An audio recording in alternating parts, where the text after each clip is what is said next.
UGC കരട് നയത്തിനെതിരായ കൺവെൻഷന്റെ മാർഗനിർദ്ദേശങ്ങൾ ഉന്നത വിദ്യാഭ്യാസ വകുപ്പ് പുറത്തിറക്കിയിരിക്കുകയാണ്. പരിപാടിയുടെ ചെലവുകൾ അതത് സർവകലാശാലകൾ വഹിക്കണമെന്ന് സർക്കാർ. പങ്കെടുക്കുന്ന അധ്യാപകർക്കും വിദ്യാർത്ഥികൾക്കും അവധി നൽകും.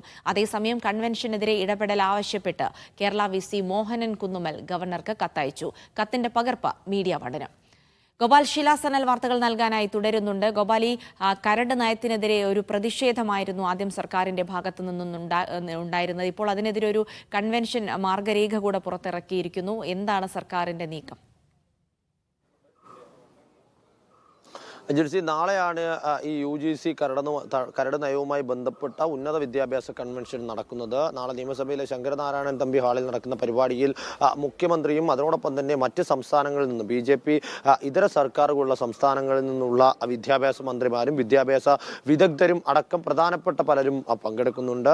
കഴിഞ്ഞ ദിവസം തന്നെ ഉന്നത വിദ്യാഭ്യാസ മന്ത്രി ഇതുമായി ബന്ധപ്പെട്ട് കാര്യങ്ങൾ വിശദീകരിച്ചതാണ്. വലിയ ഒരു മുന്നേറ്റം അല്ലെങ്കിൽ ചുവടുവയ്പ് എന്ന നിലയ്ക്കാണ് ഈ പരിപാടി നടത്തുന്നതെന്നും ഇതിൽ കൃത്യമായി പ്രതിപക്ഷത്തിന്റെയും മറ്റ് BJP ഇതര സംഘടനകളുടെയും അടക്കം പിന്തുണയോടുകൂടി ഇതുമായി മുന്നോട്ട് പോകും എന്നുള്ളതും അതിന്റെ മാർഗനിർദ്ദേശങ്ങളാണ് ഇപ്പോൾ ഉന്നത വിദ്യാഭ്യാസ വകുപ്പ് പുറത്തിറക്കിയിരിക്കുന്നത്. ഈ പരിപാടിയുടെ ചെലവുകൾ അതാത് സർവകലാശാലകൾ നേരിട്ട് നടത്തണം എന്നതാണ് ഈ ഉത്തരവിൽ പറഞ്ഞിരിക്കുന്നത്. എന്തൊക്കെ തരത്തിലേക്കുള്ള ചെലവുകളാണോ ഒരു സർവകലാശാലയ്ക്ക് ഉണ്ടാകുന്നത് അത് സർവകലാശാലകൾ സ്വന്തം നിലയ്ക്ക് തനത് ഫണ്ടിൽ നിന്നും കണ്ടെത്തി ചെലവഴിക്കേണ്ടതായിട്ടുണ്ട്. കൂടാതെ തന്നെ ഓരോ സർവകലാശാലകളും എത്ര പേരെ പങ്കെടുപ്പിക്കണം എന്നത് സംബന്ധിച്ച് കൃത്യമായി കോട്ടയിട്ട് നൽകിക്കൊണ്ടാണ് ഉത്തരവ് പുറത്തിറക്കിയിരിക്കുന്നത്. ഇതിൽ കേരള സർവകലാശാലയും സാങ്കേതിക സർവകലാശാലയും തിരുവനന്തപുരത്ത് തന്നെ ആയതിനാൽ തന്നെ കേരള സർവകലാശാലയിൽ നിന്ന് അധ്യാപകരും വിദ്യാർത്ഥികളും ജീവനക്കാരും അടക്കം 400 പേരെയും സാങ്കേതിക സർവകലാശാലയിൽ നിന്ന് 100 പേരെയും പങ്കെടുപ്പിക്കണമെന്നാണ് നിർദ്ദേശമായി നൽകിയിട്ടുള്ളത്. ഈ യോഗത്തിൽ അല്ലെങ്കിൽ ഈ കൺവെൻഷനിൽ പങ്കെടുക്കുന്ന അധ്യാപകരും ജീവനക്കാരും വിദ്യാർത്ഥികളും അടക്കമുള്ളവർക്ക്